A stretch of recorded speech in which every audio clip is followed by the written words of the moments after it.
పేరు కృష్ణ. మీ విలేజ్ పూడూరు. ఇప్పుడు గతం ప్రభుత్వం మంచిగా ఉందా, ఈ ప్రభుత్వం మంచిగా ఉందా? మా ప్రభుత్వం బాగుందా అని అనుకుంటున్నాం మేము. టీఆర్ఎస్ ప్రభుత్వం. టీఆర్ఎస్ ప్రభుత్వం ఎందుకు? ఇది నిధులు, రైతు బంధు, ఇతర పింఛన్లు, వృద్ధా పింఛన్లు బాగానే ఉన్నాయి కదా, మంచిగానే ఉన్నాయి. అంటే ఈ గవర్నమెంట్ వచ్చి కూడా 5 నెలలు వాళ్ళకు కూడా కొట్ట పద్ధతిలో దొరకదు అది. మళ్ళీ ఈ ప్రభుత్వం కూడా కొన్ని రోజులకు చేస్తా అంటుండు. మీ స్పందన ఏంటి? ఇక వాళ్ళ అనుభవం ఉంటుంది, మనం చెప్తాం దాని గురించి. వాళ్ళ ఇక చేయరా, చేస్తారు కదా, ఖచ్చితంగా చేస్తారు. ఆ ప్రభుత్వం చేయకపోతే బాగుండదు కదా, ఖచ్చితంగా చేయాలి. ఇప్పుడు లేడీస్ కి ఫ్రీ బస్ పెట్టినారు, దాని మీద ఎట్లుంది మీ? పర్లే, బాగానే ఉంది. గవర్నమెంట్ లాస్ అనుకుంటున్నాం అంతే. ఇక ఫ్రీ బస్ పెట్టినా పర్లేదు, గరీబుల్లో కానీ అదో మంచిగానే ఉన్నది. గవర్నమెంట్ లాస్ అని అనుకుంటున్నాం. దానివల్ల కొన్ని నిధులు బంద్ చేసారేమో ఆలోచన అంతే. ఇంకోటి 5 ఎకరాలకి రైతు బంధు ఇస్తాడు కదా, మినిమం 10 ఎకరాలు చేసేది ఉండే. 5 ఎకరాలు ఉన్న వాళ్ళు కూడా గరీబులు ఉన్నారు, 10 ఎకరాలు గరీబులు మారుమూల ప్రాంతం వల్ల వాళ్ళు ఇబ్బంది అవుతుంది. వాళ్ళు కూడా ఈ 10 ఎకరాలు చేస్తేనే బాగుంటుంది అని మా ఆలోచన. మీ గత ప్రభుత్వం ద్వారా మీ గ్రామం ఏమైనా అభివృద్ధి పరిచిందా? చాలా. ఇప్పుడంతా ఆ ప్రభుత్వం రోడ్లు కానీ పనులు మంచిగానే అయింది. రోడ్లు కానీ, ఏదైనా పనులు కానీ, పెన్షన్లు కానీ, ఏదైనా మంచిగా జరిగింది. పూడూరు గ్రామం, మేడ్చల్ మండల్, మేడ్చల్ జిల్లా. ఇప్పుడు గత ప్రభుత్వం మంచిగా ఉందా, ఇప్పుడు ఈ ప్రభుత్వం ప్రజెంట్ ప్రభుత్వం రేవంత్ రెడ్డి ప్రభుత్వం మంచిగా ఉందా? ఇంతకు మొదలు మా కేసీఆర్ గారు మంచిగా పాలించరు, పథకాలు గిథకాలు మంచిగా చేసిర్రు. అయినా పబ్లిక్ కొంచెం బాధ ఇంపు కలవచ్చు. ఎప్పటికీ 10 సంవత్సరాలు కేసీఆర్ చేస్తుంది కాబట్టి ఒకసారి కొత్తలకు అవకాశం ఇద్దామని గత రేవంత్ రెడ్డి గారు ఇప్పుడు సీఎం చేయడం జరిగింది.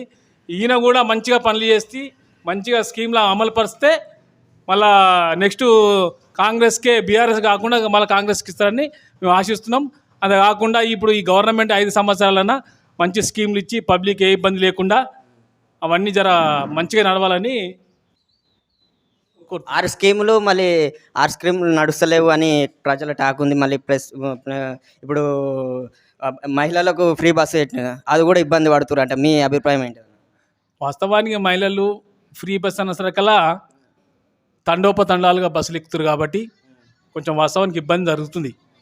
దాన్ని కూడా అంటే నాకు తెలిసిన విషయం ఏంటంటే ఒక 50 ఇయర్స్ ఉన్న వాళ్ళకు, స్టూడెంట్స్కు పెట్టేసి మిగతా అందరికీ టికెట్ తీసుకుంటే బాగుంటుందని ఆలోచిస్తున్నాం.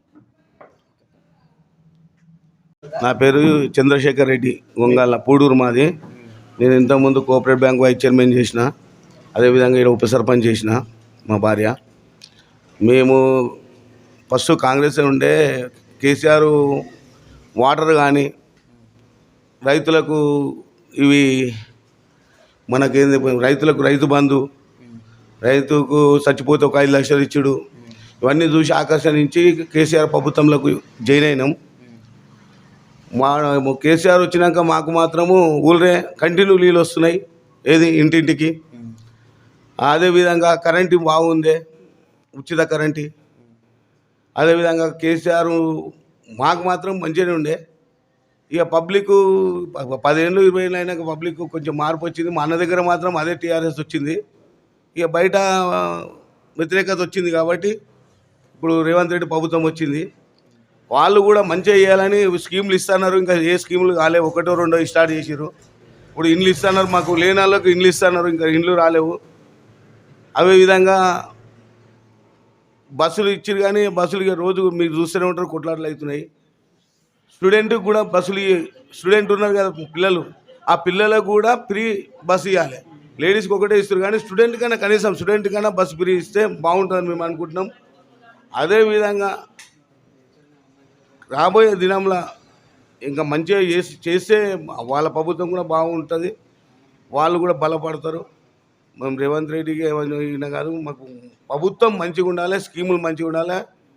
రైతులకు మళ్ళీ అదే రైతులకు ఇప్పుడు రుణమాఫీ చేస్తున్నాడు, రుణమాఫీ ఇంకా చేయలేడు, చేస్తున్నాడు. ఈరోజు రేపు స్టార్ట్ అవుతుందంట. అవి రుణమాఫీలు చేసి రైతులను కూడా ఆదుకోవాలి, రైతులకు మంచిగా చూసుకోవాలని కోరుకుంటున్నాం.